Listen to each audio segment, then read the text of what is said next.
Bonjour, c'est Jules Lavie pour Code Source, le podcast d'actualité du Parisien.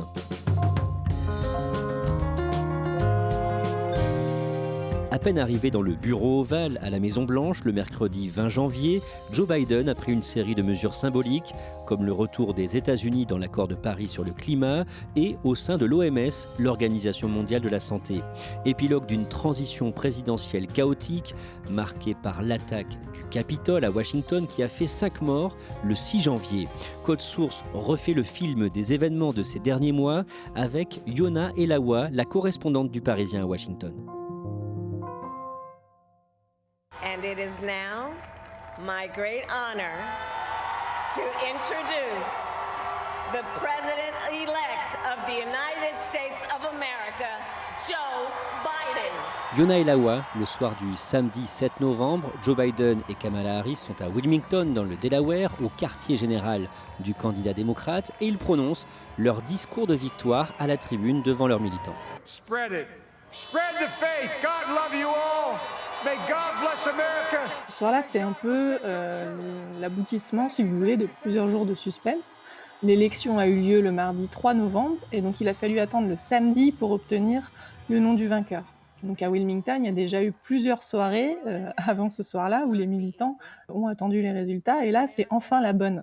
Et vous l'avez dit, Joe Biden et Kamala Harris montent sur scène, ils remercient les partisans et ils s'adressent au pays. Biden va dire qu'il sera le président de tous les Américains. Et Kamala Harris, elle insiste plutôt sur la dimension historique de son élection, puisque c'est la première femme de couleur qui va accéder au poste de vice-présidente des États-Unis. But while I may be the first woman in this office, I will not be the last. Le lendemain, le sortant Donald Trump réagit sur Twitter. Alors, il ne reconnaît absolument pas la victoire de Joe Biden, et donc il va faire un premier tweet où il dit qu'il a gagné avec 71 millions de voix. Il dit que c'est le meilleur score pour un président en exercice. Depuis, on a eu des résultats plus précis. Trump, il a obtenu plus de 74 millions de voix, donc c'est encore plus. Donc c'est du jamais vu en effet, mais là où il a tort, c'est que Joe Biden, lui, il a obtenu encore plus de voix que lui, il a obtenu 81 millions de voix. Et Donald Trump va faire un deuxième tweet où il dit que les observateurs républicains n'ont pas pu assister au comptage des voix, au dépouillement. Et ça, en l'occurrence, c'est faux, c'est complètement faux. Et d'ailleurs, Twitter réagit à ce moment-là, signale ce tweet en expliquant que le contenu est trompeur. Et par la suite, on va avoir beaucoup de tweets de Donald Trump qui vont faire l'objet d'un signalement. Il ne reconnaît pas la victoire de son adversaire. C'est la première fois qu'un président américain réagit comme ça ? Le seul cas un peu célèbre dans l'histoire récente, c'était l'élection de 2000 entre Al Gore et George W. Bush. On avait le démocrate Al Gore qui a concédé sa défaite le soir même, et puis il est revenu sur ses propos tout de suite quand il a vu les chiffres qui se resserraient en Floride. Donc il y a eu, si vous voulez, quelques jours de bataille politique avant qu'il ne concède une deuxième fois sa défaite, quand la Cour suprême a tranché. Et ce week-end-là, le samedi et le dimanche, Donald Trump va jouer au golf. Oui, alors les Américains sont habitués à voir ce président jouer au golf, mais c'est vrai que dans un moment pareil, c'était assez sidérant. C'est comme s'il était dans le déni total de la réalité. Aux États-Unis, il y a toujours un peu moins de 3 mois entre l'élection et la prise de fonction du président. D'abord, pourquoi d'un mot ? Entre l'élection et l'investiture, il y a tout un processus qui est lié au système des grands électeurs. Donc les votes sont comptés et certifiés dans chaque État, qui désigne ces grands électeurs, et ensuite les grands électeurs se réunissent pour voter. Ensuite, c'est au Congrès de certifier ces résultats. Donc tout ça, ça prend du temps, et ça permet d'ailleurs, s'il y a une alternance, de préparer la transition en douceur. Enfin ça, c'est quand ça se passe bien. Et là, justement, le président sortant ne reconnaît pas sa défaite. Cette transition s'annonce donc à haut risque. Qu'est-ce qui se dit à ce moment-là ? Les médias, à ce moment-là, américains s'inquiètent. Ils rappellent que dans une démocratie, finalement, le plus important, c'est quand même le comportement du perdant. Si le perdant ne reconnaît pas le verdict des urnes, il va remettre en cause l'intégrité de l'élection et donc la démocratie elle-même. Et donc cette fois-ci, il a quand même fallu attendre le 23 novembre, donc 2 semaines, pour que Donald Trump fasse, je dirais, le strict minimum, c'est-à-dire qu'il a soutenu le processus de transition. Donc attention, ça ne veut pas dire qu'il a reconnu sa défaite, mais il ouvre la porte à la transition qui va permettre à Joe Biden d'avoir accès à des bureaux, un budget, du personnel, de l'argent et aussi de l'information, c'est-à-dire des briefings, informations sensibles, pour commencer à travailler. Et justement, le président élu, Joe Biden, s'est déjà mis au travail. Oui, il commence à former son équipe. Il annonce notamment qu'il nomme Ron Klein en tant que chef de cabinet. Donc c'est un poste très important, c'est son numéro 2. C'est un de ses confidents. Et surtout, c'était l'homme qui, sous Barack Obama, était chargé de la lutte contre l'épidémie d'Ebola. Et comme on sait que la pandémie de coronavirus, c'est vraiment la priorité de Joe Biden pour son mandat, eh bien, ça en fait un peu l'homme de circonstance. Et puis un peu plus tard, il va annoncer aussi les principaux membres de son cabinet. C'est un cabinet qui va être marqué par sa diversité, avec de nombreuses femmes et de nombreuses personnes de couleur. Le jeudi 26 novembre, à la Maison-Blanche, Donald Trump répond aux journalistes à l'occasion de la fête de Thanksgiving. 19 jours après l'annonce de la victoire de Joe Biden, il se dit prêt, sous réserve, à laisser son fauteuil à Joe Biden. Certainly I will, and you know that. Il dit qu'il quittera bien la Maison-Blanche si le collège électoral élit Joe Biden. Mais il faut quand même nuancer tout ça parce qu'il répond à la question des journalistes, donc ça veut dire que c'est pas une déclaration qu'il fait de lui-même. Et puis surtout, ça n'empêche pas de promettre de continuer à se battre entre-temps, puisque le vote du collège électoral, c'est le 14 décembre. Et après ça, il va lancer plusieurs recours. Oui, il y a une 60aine de recours dans les États clés qu'il a perdus, donc Pennsylvanie, Michigan, Arizona, Nevada, Wisconsin et Géorgie. Il va lancer tout un tas d'accusations sur des électeurs qui seraient en fait morts, sur des fraudes sur les bulletins par correspondance. We're using computer equipment that can be hacked. You're going to find tremendous fraud. Sur des fraudes commises pendant le dépouillement, ou encore sur des machines à voter qui auraient été truquées. Est-ce que ces recours aboutissent ? Non, les avocats essuient échec sur échec. Ils sont incapables de fournir la moindre preuve valable. Il faut bien noter d'ailleurs que même les juges nommés par Donald Trump ne tranchent pas en sa faveur. D'ailleurs, la Cour suprême elle-même, qui est quand même à majorité conservatrice puisque Donald Trump a nommé 3 juges, eh bien, la Cour suprême lui inflige 2 revers. En parallèle de ces recours, il continue à parler sur Twitter ? Oui, parce que c'est son moyen d'expression favori, c'est comme ça qu'il s'exprime directement face à ses partisans, et donc il leur répète « Tenez bon, ayez confiance, on va y arriver, on va gagner, c'est moi qui serai président 4 ans de plus ». Et les tweets d'ailleurs continuent à être signalés par les autorités du réseau.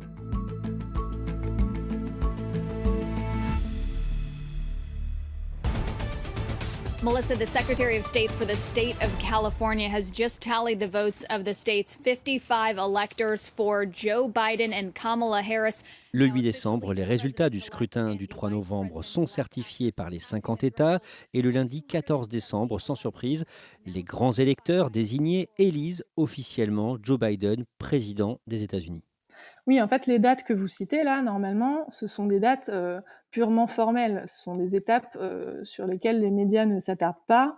Mais là, avec tous les efforts du clan Trump pour renverser les résultats, eh bien, cette date du 14 décembre, elle est vraiment importante. Elle signifie que les États, même ceux qui sont dirigés par des républicains, ont bien respecté le vote de leurs électeurs. Et donc le 14 décembre, les grands électeurs se sont réunis dans chaque État et ont bien voté pour celui qu'ils avaient promis d'élire. Donc au total, Joe Biden a remporté 306 votes contre 232 pour Donald Trump.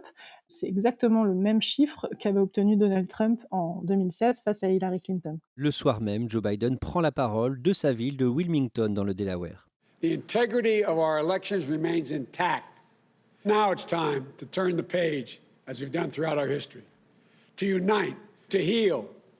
I will be president for all Americans. Pour la première fois, il va s'en prendre aux efforts de Donald Trump pour renverser les résultats, et il adopte un ton vraiment plus ferme que d'habitude.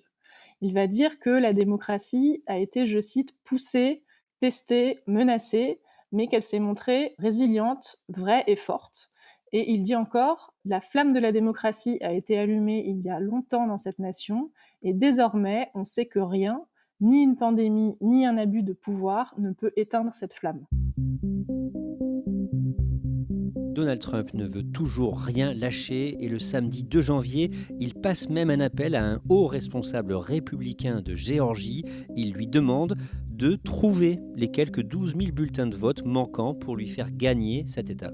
We have won this election in Georgia, and there's nothing wrong with saying that, that you've recalculated. Well, Mr. President, the challenge that you have is the data you have is wrong. On a un président américain qui réclame à un élu en charge des élections de faire basculer un scrutin en sa faveur. Mais surtout, c'est le contexte qui est important, parce que la personne qu'il a au téléphone, elle s'appelle Brad Raffensperger, c'est le secrétaire d'État de Géorgie, et lui, c'est un républicain pur et dur. Il est très conservateur, il a voté pour Trump le 3 novembre. You should want to have an accurate election, and you're a Republican. We believe that we do have an accurate election. Et ce Brad Raffensperger, il est tellement agacé par les allégations de Donald Trump qu'il finit par enregistrer la conversation pour se couvrir. Il enregistre et ça sort dans le Washington Post. You know what they did, and you're not reporting it. That's a criminal offense, and you can't let that happen. That's a big risk to you and to Ryan, your lawyer. That's a big risk.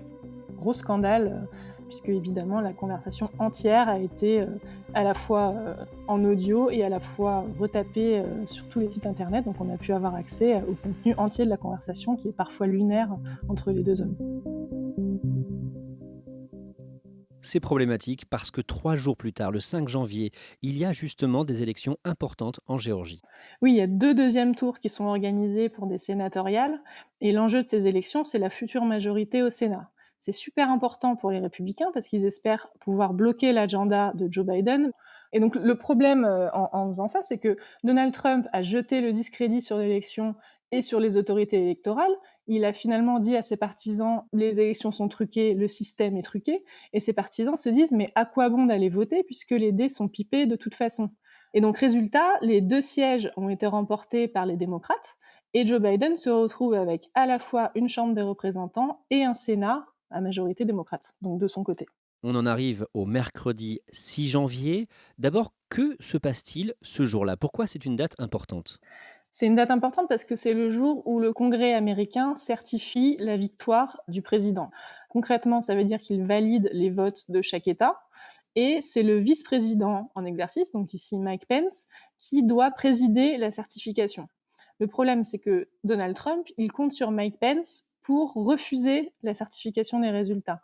Mais Mike Pence, lui, il s'est renseigné, il a des avocats de son côté qui lui ont dit que c'était pas possible, que la loi l'obligeait à certifier les résultats. Donc Mike Pence a prévenu Donald Trump, je n'interviendrai pas en votre faveur, je vais respecter la loi. Et donc juste avant cette procédure, cette certification, Donald Trump organise un meeting à Washington devant la Maison-Blanche. C'est un meeting qui ressemble en fait aux autres meetings qu'il va faire ailleurs dans le pays, avec de la musique, plusieurs intervenants. Et lui, il arrive sur scène donc devant la Maison-Blanche. C'est une scène qui est dressée sur l'ellipse, la grande place devant la Maison-Blanche. Il y a des milliers de partisans en furie qui sont là. Et il leur demande de marcher vers le Congrès pour faire pression sur les élus qui sont en train de voter et sur Mike Pence. We're going to walk down to the Capitol and we're going to cheer on our brave senators and congressmen and women, because you'll never take back our country with weakness. You have to show strength and you have to be strong. Ils l'écoutent, ils vont vers le Capitole et certains même, des dizaines d'entre eux, parviennent même à entrer à l'intérieur du Capitole, le siège du Congrès. Oui, ils parviennent à forcer les cordons des forces de police, ils brisent des vitres, ils entrent par effraction.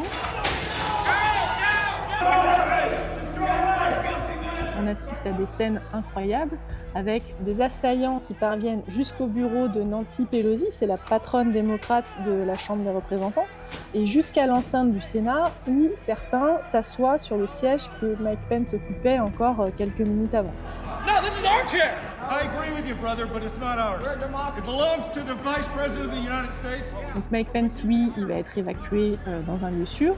Les élus aussi, enfin certains élus. Et le bâtiment finit par être évacué grâce à l'intervention de la garde nationale.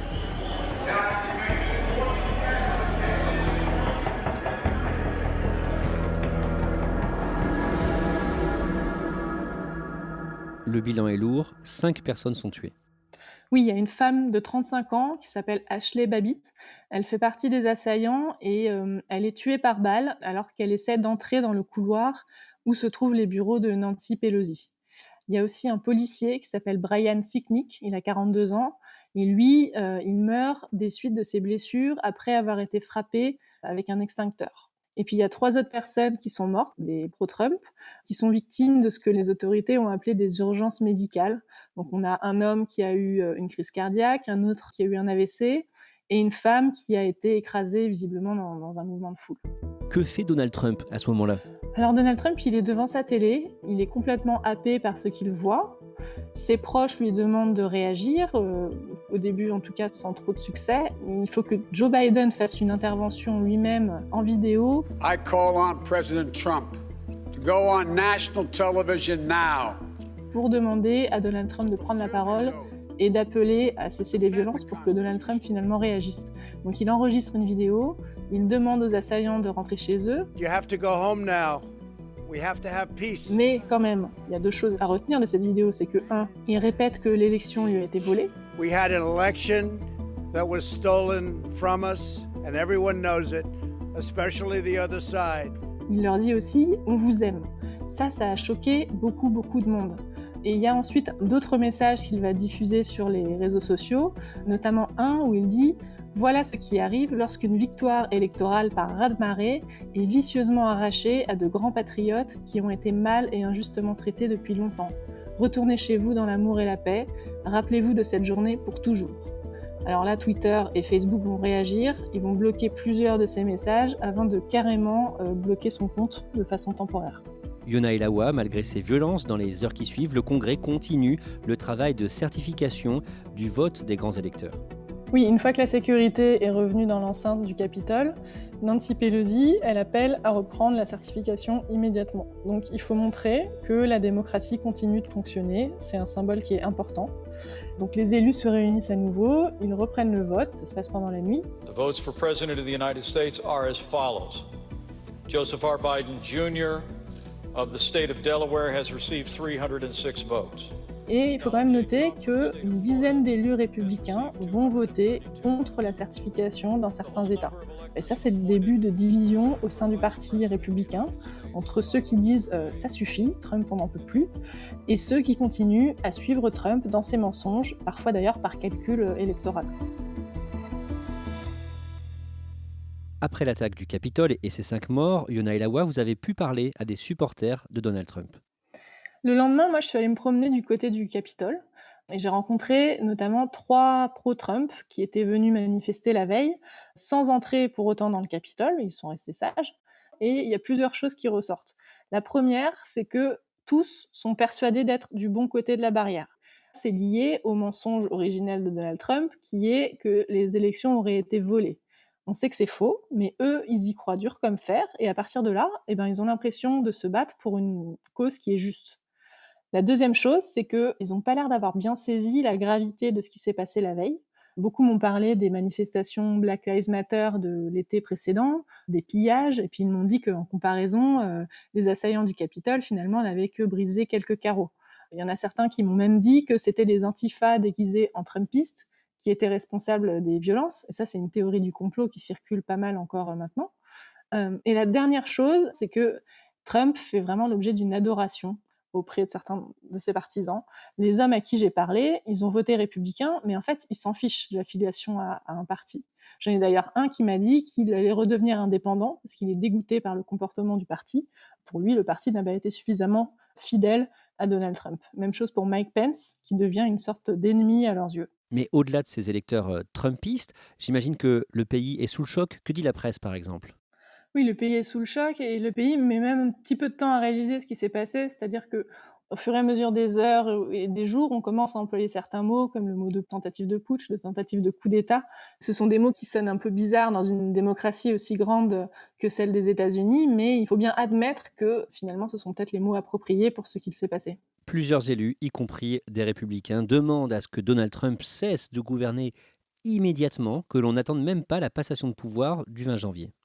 Oui, il faut comprendre que les élus du Congrès, ils ont pensé qu'ils allaient mourir ce jour-là. Et il y a ce sentiment, ils se disent que Trump est trop dangereux pour rester en place durant ces quelques jours qui lui restent. Et donc il faut intervenir avant qu'un drame plus grave ne survienne. Donc il y a des appels à la démission, il y a des réflexions sur la manière de l'écarter du pouvoir. Par exemple, certains songent au 25e amendement. C'est un amendement qui permet d'écarter un président du pouvoir s'il est jugé inapte à faire son travail. Mais pour ça, il faut que le vice-président soit d'accord, donc Mike Pence. Et le problème, c'est que Mike Pence, il refuse, il veut pas envenimer la situation. Donc l'autre option, c'est un nouvel impeachment. 2 jours plus tard, le vendredi 8 janvier, Twitter annonce qu'il ferme cette fois définitivement le compte personnel du président américain sortant. Ça fait quand même 4 ans, voire 5 ans que l'actualité est rythmée chaque jour par les tweets de Donald Trump. Et là, d'un coup, son compte est bloqué. Twitter considère que les enjeux sont trop importants, que les tweets de Donald Trump peuvent mener à de nouvelles violences. Et donc le réseau prend cette décision, qui est quand même assez brutale, et qui va évidemment donner lieu à des débats sur la limite de la liberté d'expression et sur le pouvoir de ces grandes entreprises de la tech. Je voudrais juste rappeler quand même que Donald Trump a toujours son compte présidentiel, POTUS, et puis il a ce qui est la plus grosse plateforme au monde, hein. Il est quand même président des États-Unis et il peut convoquer la presse à n'importe quel moment. Et le même jour, Donald Trump fait savoir qu'il n'assistera pas à l'investiture de Joe Biden. Non, il n'ira pas, et très honnêtement, à ce stade, plus personne ne pensait qu'il serait là. D'ailleurs, quand Donald Trump l'a confirmé, Joe Biden a dit « Eh bien, tant mieux ». Mike Pence, en revanche, il sera là, et encore une fois, c'est le fidèle lieutenant de Donald Trump qui se retrouve à assurer le service après-vente. Le mercredi 13 janvier, la Chambre des représentants, l'une des 2 assemblées du Congrès américain, vote une procédure d'impeachment contre Donald Trump. L'impeachment, c'est la mise en accusation du président par la Chambre des représentants. Et une fois l'impeachment voté, le président est jugé lors d'un procès en destitution par le Sénat. C'est comme ça que ça marche. Donald Trump, lui, il a déjà été frappé par une procédure d'impeachment. C'était pour l'affaire ukrainienne. Il était accusé d'avoir voulu pousser le président ukrainien à enquêter sur le fils de Joe Biden. Il a été acquitté par le Sénat et donc il a échappé à la destitution. Et là, c'est donc la 2e fois qu'il est frappé par l'impeachment, le 13 janvier. No one is above the law, not even the President of the United States. Donald Trump is a clear and present danger to our country. Il est accusé d'incitation à l'insurrection lors des événements du Capitole. Il faut noter quand même que, même si c'est pas beaucoup, on a 10 représentants républicains qui ont voté pour la mise en accusation. À quoi peut servir cette procédure une dizaine de jours avant la fin de son mandat ? La destitution en tant que telle, qui est normalement l'issue possible du procès, elle ne pourra pas avoir lieu puisque Donald Trump, de toute façon, ne sera plus président après le 20 janvier. Et le procès commencera forcément au moins à partir du 20 janvier. Par contre, il pourrait y avoir un 2e vote qui mènerait à déclarer Donald Trump inéligible. Et donc, ça l'empêcherait de se représenter en 2024. Et ça, c'est très intéressant pour les démocrates et pour une partie des républicains qui veulent s'en débarrasser. Yona Elawa, on en arrive au jour de l'investiture de Joe Biden, le mercredi 20 janvier. Ce jour-là, Donald Trump quitte la Maison-Blanche dès le matin. Oui, il avait prévenu qu'il ne voulait pas assister à l'investiture de Joe Biden, donc il quitte la Maison-Blanche avec Melania, son épouse. Ils partent vers 8h du matin. Il monte dans un hélicoptère, il rejoint la base militaire d'Andrews, où il va prendre l'avion Air Force One pour la dernière fois, direction la Floride. Et sur cette base, il va organiser une sorte de petit meeting d'adieu, où il y a quelques centaines de partisans, peut-être des dizaines plutôt de partisans, qui sont là pour lui dire au revoir. Et donc il va faire l'éloge de son bilan, il va dire à quel point il était heureux d'avoir été président. Et puis il va aussi dire quelque chose qui est assez énigmatique, il dit qu'il reviendra d'une manière ou d'une autre. So just a goodbye, we love you. We will be back in some form.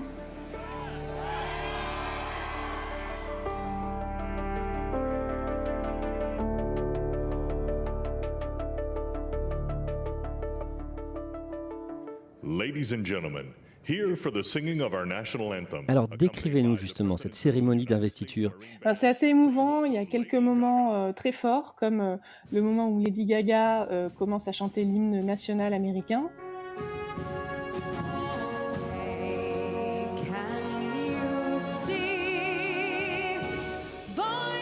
Il y a aussi eu à la fin de la cérémonie un poème récité par une jeune poétesse qui s'appelle Amanda Gorman, qui a beaucoup ému les Américains. Et puis, il y a surtout eu un premier moment historique, c'est quand Kamala Harris a prêté serment en tant que vice-présidente. I, Kamala Davy Harris, solemnly swear that I will support and defend the Constitution of the United States. C'est quand même la première femme de couleur à occuper ce poste. Et c'est aussi la première fois qu'on a aux États-Unis à ses côtés un second gentleman plutôt qu'une deuxième dame qui tient donc la Bible pour son épouse. Il est midi à Washington, 18h à Paris, quand Joe Biden prête serment. C'est le moment où il passe de président élu à président. Joe Biden, il prête serment, main sur la Bible. D'ailleurs, c'est une Bible que détient sa famille depuis plus d'une centaine d'années. Et comme le veut la tradition, c'est le chef de la Cour suprême, John Roberts, qui lui fait prêter ce serment. Et bien entendu, tout cela sous haute sécurité, derrière une vitre en plexiglas pour éviter toute attaque. Que dit-il ensuite dans son discours ? C'est un appel à l'unité, à la réconciliation. Bringing America together, uniting our people. Il dit une nouvelle fois qu'il sera le président de tous les Américains. And I ask every American to join me in this cause. Il s'adresse à ceux qui n'ont pas voté pour lui. Il dit notamment que les désaccords ne doivent pas mener à la désunion. C'est un discours qui a lieu jour pour jour, 2 semaines après l'assaut du Capitole, et Joe Biden se tient exactement sur ce même Capitole. Et il dit que la démocratie a fini par triompher. Il dit, très exactement, « Nous célébrons le triomphe non pas d'un candidat, mais d'une cause, celle de la démocratie ». Un peu plus tard, il se rendra à la Maison-Blanche, dans le bureau ovale, signer ses premiers décrets en tant que 46e président des États-Unis. Yona Elawa, vous ressentez quoi, vous, à ce moment-là ? Moi, je suis assez heureuse d'avoir assisté une nouvelle fois à un moment historique, ça fait toujours quelque chose. Je ne vais pas vous mentir non plus, je suis très fatiguée, mais je suis aussi soulagée parce qu'il n'y a pas eu de violence à Washington. Et c'est vrai qu'il y a 2 semaines après l'assaut du Capitole, on s'attendait vraiment au pire pour l'investiture. Mais là, en fait, la sécurité était tellement renforcée que c'était vraiment quasiment impossible qu'il arrive quoi que ce soit. Et maintenant, il faut savoir si ça tient et combien de temps ça tient. Et le simple fait que Donald Trump ne soit plus président aujourd'hui, ça vous fait quoi ? Disons que ça va peut-être changer un petit peu mon rythme de travail, parce que c'est vrai que Donald Trump, c'était une couverture presque minute par minute, tweet par tweet. Donc ça va peut-être nous permettre d'être un petit peu plus soulagés en charge de travail.